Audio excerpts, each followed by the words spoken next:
இவங்களுக்கு வந்து 1, 3 எண்கள் வந்து இப்ப இயல்பாவே நல்லாருக்கும். ஒண்ணு. 2வது கலர் அப்படின்னு எடுத்துக்கிட்டா, இவங்களுக்கு குருவினுடைய நிறங்கள் தான். குரு அப்படின்னாலே சந்தனம், பொன்னிறம், அதுக்கப்புறம் வந்து மஞ்சள். இது எந்த ஒரு முக்கியமான ஒரு விஷயமா இருந்தாலும் சரி, எங்க போறதா இருந்தாலும் சரிங்க, தாராளமா இத நீங்க வச்சுட்டு போலாம்.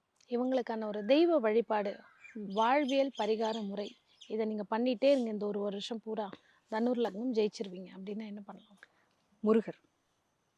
அதுக்கப்புறம் சித்தர்கள் வழிபாடு. இது 2 வந்து ரொம்பவே இவங்களுக்கு நல்லாருக்கும்.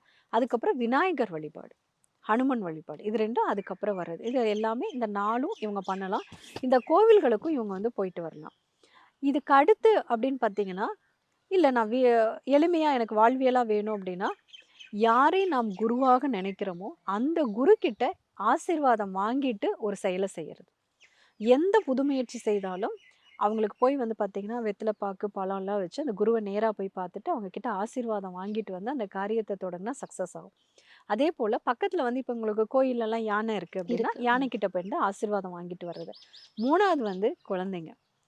எவ்வளவுக்கு எவ்வளவு இவங்கள பார்த்தா அந்த குழந்தைங்க சந்தோஷமாகுறாங்களோ, அது ஆட்டோமேட்டிக்கா ஒரு பெரிய பிளெஸ்ஸிங்ஸ். இது பண்ணலாம்.